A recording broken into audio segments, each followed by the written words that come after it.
ठीक है, अब मैं आपके सवाल को लेकर के सीधा शहजाद आपके पास में आता हूं और साथ में मैं सवाल अपना एक्सटेंड इसको कर देता हूं कि भाई 2014 का मैनिफेस्टो हो, 2019 का मैनिफेस्टो हो, 2024 का मैनिफेस्टो हो, उसमें यूसीसी का जिक्र किया गया। आज की तारीख में जो बीजेपी शासित राज्य हैं, जिसमें कि उत्तर प्रदेश भी है, हरियाणा भी है, बिहार भी है, महाराष्ट्र भी है, मध्य प्रदेश भी है, त्रिपुरा भी है, क्या इन राज्यों में यूसीसी की जरूरत नहीं है? या फिर जहां हिंदू मुस्लिम पॉलिटिक्स फायदा देती है, आज सीएम योगी आदित्यनाथ ने जो कहा उसमें भी उन्होंने मुस्लिम तुष्टीकरण शब्द का इस्तेमाल किया। उत्तराखंड में कितने % मुसलमान होंगे? बहुत ही कम संख्या होगी। हाँ। वहाँ पे लाया कि नहीं लाया? हाँ। ये स्टेट पॉलिसी का डायरेक्टिव प्रिंसिपल है, आर्टिकल 44 है, स्टेट वाइज लाना है। हाँ हाँ। हम तो कटिबद्ध है। मैं तो बोल रहा हूँ 60 साल में कांग्रेस नॉन जस्टिफिएबल है कि किसी भी कोर्ट ऑफ लॉ से इसको एनफोर्स नहीं कर सकते, असेंबली में लाना पड़ेगा। असेंबली में लाना पड़ेगा और स्टेट वाइज ही लाना पड़ेगा। और जो बोल रहे 12 साल से बच्चा पैदा नहीं कर पाए तो भाई, अरे भाई बीच में मत बोलिए। देखिए ऐसा है ना जी, मैं स्टूडियो में बैठा हूँ फिर भी मैं नहीं करता डिस्टर्ब। कुछ लोगों की आदत ये है कि अपनी बात बोले। अब मैं बोल रहा हूं कि बाकी सर्वे तो छोड़ दो, सर्वे वाली पार्टी सर्वे करा दे कि सिख द्रोह के लिए भगवंत मान के बारे में लोग क्या सोच रहे हैं। भाई अकाल तख्त ने बोल दिया और फेक रिपोर्ट लाके अकाल तख्त को झूठा बोल रहे हैं। फेक रिपोर्ट लाके अकाल तख्त साहब को झूठा बोलने वाले यहाँ पे मजहब और धर्म की बात कर रहे हैं। ये तो इनकी धोरण नीति है। अब मैं आना चाहता हूं विवेक जी पे। विवेक जी की एक ही नीति है। देखें नव्यान शर्मा जी, आपकी बचा कुछ है, एक स्टेट बचा है वो भी जाने वाला है। आपकी इतनी स्टेक नहीं है कि आप इस विषय पे बोले, फिर भी आप इनवाइटेड है। ठीक है, आपने बात रखी, मैंने आपका जवाब दिया। अब मुझे दूसरों को एड्रेस करने दीजिए। विवेक जी टीएमसी के पीछे मन के पीछे क्या मैं बताता हूँ आपको। मैं आज विवेक श्रीवास्तव और स्वयं प्रकाश से पूछना चाहता हूँ कि अगर स्वयं प्रकाश जी के कोई, हाँ स्वयं पुरोहित जी, सॉरी स्वयं पुरोहित जी के कोई जानकार, मान लीजिए कि उनका नाम संजय है, संजय पुरोहित, वो अगर छोटी बच्ची से शादी करेंगे जेल जाएंगे? जाएंगे। अब उनका दूसरा दोस्त है शाहजहां शेख, शाहजहां शेख अगर शादी कर ले तो वो बोल सकता है मेरा पर्सनल लॉ है जी। और स्वयं पुरोहित जी आप चाहते हैं कि छोटी बच्चियों की शादी शाहजहां शेख से हो जाए? आप बता दो। आप चाहते हैं 6 साल की बच्ची की शादी हो जाए? आपकी इसी बात को काउंटर करना चाह रहे हैं। कानून है, अगर चाइल्ड मैरिज लॉ है, उसके लिए शहजाद को शायद नहीं पता है, वो किसी भी धर्म के। आपकी आवाज स्वयं जी साफ नहीं आई सर, अपनी बात को जरा दोहराइए। नहीं आएगी, शाहजहां के लिए कनेक्शन की दिक्कत है।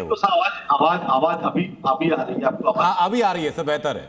देखिए ये जो मुद्दे पर बहस करे इन्होंने कहा, मुझे एक बताइए, हिंदू मैरिज लॉ जब बना 1954-55 में, तब आरएसएस वालों ने विरोध किया। उस समय भी विरोध किया था। किसने विरोध किया?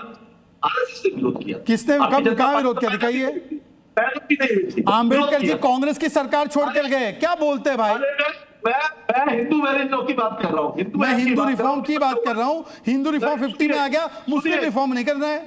हेमा मालिनी ने और धर्मेंद्र जी जो चले गए हैं, उन्होंने 1979 में शादी की, विवाह विच्छेद। आप मुझे बताइए, विश्व हिंदू परिषद के भी हमारे नेता है, हिंदू धर्म में विवाह विच्छेद के अलावा कोई शब्द है क्या?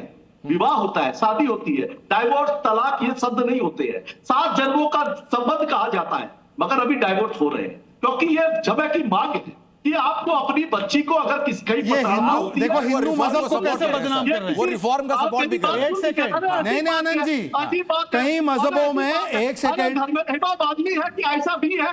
स्वयं पुरोहित जी मुझे बताइए, यानी आप रिफॉर्म का सपोर्ट कर रहे हैं ना? आपने कहा कि भाई हिंदू जो लॉ है उसमें तलाक का, हिंदू प्रथा में तलाक शब्द नहीं है, डिवोर्स के लिए कोई शब्द नहीं है, आप ये कह रहे हैं। लेकिन बावजूद इसके लॉ को, कोर्स ऑफ लॉ फॉलो हो रहा है।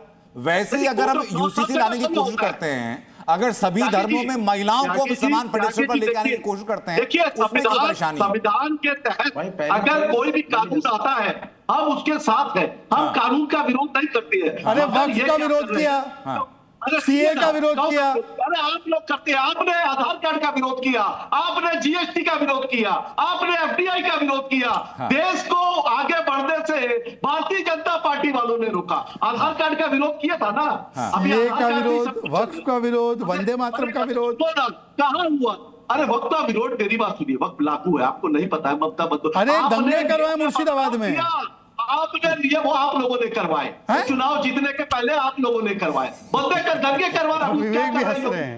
अरे चोरी आप करते हैं, दंगे आप करवाते हैं, मंदिरों में हिंदुओं ने क्या किया है? मुझे ये पूछिए शहजाद भाई से कि हिंदुओं के लिए इस सरकार ने क्या किया है कि देखो मुसलमान को प्रताड़ित किया जा रहा है। अच्छा, आप स्वयं इसमें जी, खुश रहो, स्वयं पुरोहित जी, मुसलमान कैसे प्रताड़ित हो रहा है आप यूसीसी? महंगाई की स्वयं बात पुरोहित मत जी, करो। स्वयं पुरोहित जी, अपनी बात को सर, अपनी बात को जरा जस्टिफाई तो कीजिए सर। कैसे आप पिछले लगभग 2.5-3 मिनट से निर्बाध लगातार बोले जा रहे हैं, धारा प्रवाह बोले जा रहे हैं सर। आपकी सारी बातें बिल्कुल सुन ली, लेकिन उनके पीछे कोई तर्क तो नजर आए सर। नहीं, सच ये है, हमारे जो सच्चाई फेलो है। पैनलिस्ट हैं और जो आपके इस देह को सपोर्ट करते हैं कि यूसीसी को सपोर्ट ना किया जाए, उनके चेहरे पर मुस्कान आ रही है आपकी बातें सुनकर। अनंत जी सुनिए, इतने मजबूत प्रधानमंत्री है हमारे हाँ। नरेंद्र मोदी जी। पूरे देश विश्व के अंदर में उनकी यश और कीर्ति फैली जा रही है। हाँ। वो रात को 16 रात को आकर के 8 बजे कि नोट बंद कर सकते हैं। वो पूरे देश में कानून लागू कर दीजिए, कौन रोकता है? ये रोज रोज का नाटक है। आज यहाँ पे, कल वहाँ पे, परसों वहाँ चुनाव, अच्छा परसों वहाँ सर, एक चुनाव, सेकंड, वहाँ सांसदों को तोड़ रहे हैं। डायरेक्टिव ये क्या है? प्रिंसिपल ऑफ स्टेट पॉलिसी कैसे लागू होती है sir? Part 4 of Indian constitution कैसे काम करता है? ये चीज कैसे लाई जा सकती है? इस बारे में सर इस शो के अंदर तो मैं आपको कक्षा दे नहीं सकता। नहीं, आप पढ़े बता लिखे दीजिए। व्यक्ति आप हैं, थोड़ा सा होमवर्क करके आते तो सर कम से कम ये तर्क आप नहीं कहते सर। कम से कम ये तर्क आप नहीं कहते, लेकिन एक जो आवाज है जो लगातार विरोध करती आ रही है।